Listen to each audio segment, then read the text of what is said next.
अब आने वाले जैसे जैसे समय बीत रहा है, वैसे वैसे चुनाव नजदीक आ रहा है और वैसे वैसे नेताओं की तैयारियां शुरू हो रही है।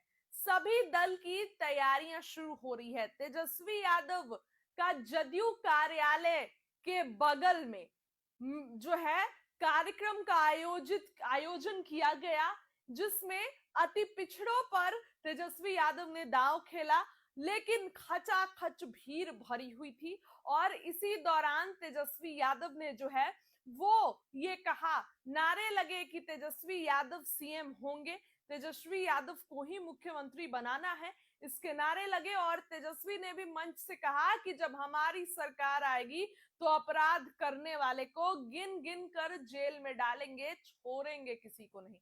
चर्चाएं उठने लगी, नीतीश के गढ़ में तेजस्वी यादव की सेंधमारी हो रही है। तेजस्वी यादव नीतीश कुमार के कोर वोट बैंक में सेंध लगाने के लिए तैयार है। सिर्फ नीतीश कुमार ही नहीं, चिराग पासवान के पासी वोटरों पर भी तेजस्वी ने बड़ा दांव खेला है। कहा था कि ताड़ी को शराबबंदी से अलग कर देंगे अगर हमको लाइए, मुसर भुइयां समाज में।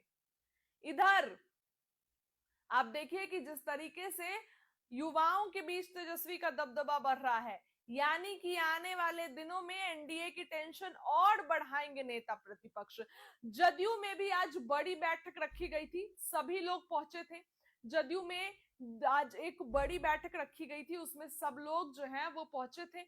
और इस बड़ी बैठक में कई मुद्दों पर चर्चा हुई होगी, क्योंकि अब चुनाव नजदीक आ रहा है तो बैठकों का दौर शुरू है। जैसे जैसे चुनाव नजदीक आ रहा है, बैठकों का दौर शुरू है, बैठक पे बैठक हो रही है।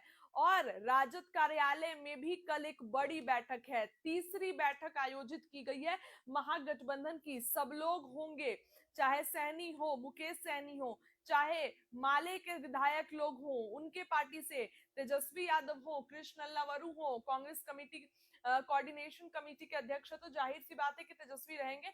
कल तीसरी बैठक, पहली बैठक 17 तारीख को, दूसरी बैठक 24 तारीख को, तीसरी बैठक कल रखी गई है। और सुबह 10:30 बजे से ये बैठक शुरू हो जाएगी। कल एक रविवार के दिन ये बैठक रखी गई है। हो सकता है कि इस बैठक में कई मुद्दों पर चर्चा हो, कई बात पर तेजस्वी यादव चर्चा करें, और कल सीटों को लेकर भी कुछ ऐलान हो सकता है, क्योंकि मुकेश सैनी ने फिर दावा कर दिया है कि 60 सीट चाहिए और मांगने से नहीं तो छीनने से मिलता है। तो यानी कि कोई खेला चुनाव से पहले मुकेश सैनी ना कर दे। हालांकि ये सब संभावनाओं का कयास है। बीजेपी वाले, उनका कहना है कि बीजेपी तो हमको कब से बुला रही है, लेकिन हम जाना नहीं, जाएंगे नहीं उधर। अब आने वाले दिनों में क्या कुछ हो रहा है, कितने सीट बंटवारे, कैसे टिकट बंटवारा होगा, इन सब पे से पर्दा उठ जाएगा। इधर देखिए नीतीश कुमार भी बहुत एक्टिव हैं, जो है तमाम जगहों पर जा रहे हैं, निरीक्षण कर रहे हैं, जायजा ले रहे हैं कि कैसा काम चल रहा है। और 20 साल का रिपोर्ट कार्ड भी जारी किया है कि क्या क्या काम हुआ है 20 सालों में एनडीए की सरकार ने, विकास का काम क्या हुआ है, डेवलपमेंट का कितना काम हुआ है। इन सभी चीजों पर नीतीश कुमार की पार्टी और एनडीए की तरफ से जो है रिपोर्ट कार्ड जारी किया गया है। ये एक बड़ा हथियार बनने वाला है आने वाले दिनों में चुनाव को लेकर। क्योंकि आप देखिए कि अभी जैसे एक तरफ आप देखिए कि अभी कास्ट सेंसस पर तो एक तरफ जहां केंद्र की सरकार और इधर एनडीए भी एक इस पर जातीय जनगणना पर क्रेडिट ले रही है और बोल रही है कि, लेकिन तेजस्वी यादव भी क्रेडिट ले रहे हैं, क्योंकि उनके हाथ से तो कहीं ना कहीं मुद्दा छूट गया। तेजस्वी यादव जिस मुद्दे को हथियार बनाकर आने वाले चुनाव में लड़ना चाहते थे, आने वाले चुनाव में जनता के बीच जाना चाहते थे, वो मुद्दा तो अब उनके हाथ से ही निकल गया ना। वो मुद्दा अब केंद्र सरकार ने उसको खत्म कर दिया है।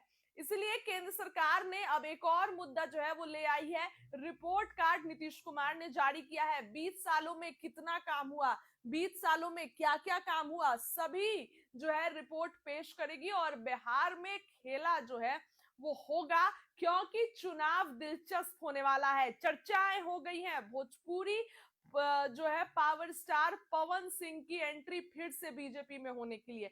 जैसे ही उपेंद्र कुशवाहा ने दाव ठोकना शुरू किया, ताल ठोकना और सीटों की डिमांड करना, वैसे ही बीजेपी की तरफ से आता है पवन सिंह आएंगे, थोड़ा इंतजार तो करिए।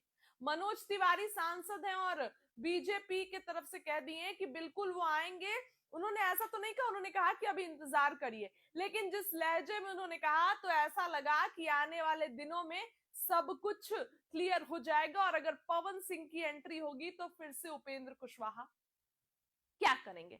हालांकि ये सब पे कयास है, लेकिन बिहार चुनाव इस बार बेहद दिलचस्प होने वाला है। पशुपति पारस हो चुके एनडीए से आउट, राजद में जो है जाने वाले महागठबंधन में।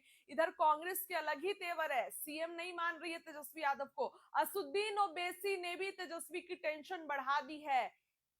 सीमांचल के क्षेत्रों में जो है दबदबा दिखाएंगे अपना, अगर ज्यादा सीट पे उम्मीदवार उतारे तो तेजस्वी की टेंशन तो बढ़ना जाहिर सी बात है कि टेंशन तो बढ़ेगी तेजस्वी यादव की ना, क्योंकि असुद्दीन ओवैसी अगर ज्यादा टिकट पर अब ज्यादा जो है सीटों पर अगर अपने उम्मीदवार को उतारते हैं तो पक्का खेला होगा, क्योंकि वोट तो छिटकेंगे और सीधा फायदा एनडीए को होगा।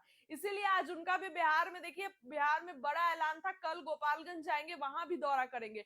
इसीलिए बिहार चुनाव से पहले बड़ा दांव असुद्दीन ओवैसी की पार्टी एआईएमआईएम भी चल रही है। ये सब तेजस्वी यादव की टेंशन बढ़ाने वाले हैं। हालांकि तेजस्वी यादव भी खूब मेहनत कर रहे हैं, रैली कर रहे हैं, लोगों के बीच जा रहे हैं, जिन लोगों के साथ बुरा हुआ उन लोगों से मिल रहे हैं, घायलों को 50,000 रुपया और खुद बात कर रहे हैं। इसलिए इस बार का चुनाव दिलचस्प होने वाला है। एनडीए में भी सीट बंटवारे में खूब पेच फंसेंगे। उपेंद्र कुशवाहा, मांझी, चिराग पासवान, बीजेपी जदयू, सीट बंटवारा होगा और जो है पेच फंसेगा। आने वाले दिनों में जब धीरे धीरे और चुनाव का समय नजदीक आएगा तब सीट बंटवारा और भी कई चीजें होंगी। लेकिन बिहार में अभी से सरगर्मी बढ़ गई है, चुनाव को लेकर बयानबाजियां भी हो रही है, आरोप प्रत्यारोप का सिलसिला भी जारी हो रहा है। अब फिलहाल इस लाइफ के लिए इतना ही। कल जो मीटिंग है उस मीटिंग में बहुत कुछ हो सकता है, औपचारिक मीटिंग सीटों को लेकर है। जो कुछ होगा वो आपको बताएंगे। इस लाइव के लिए इतना ही, बहुत बहुत धन्यवाद।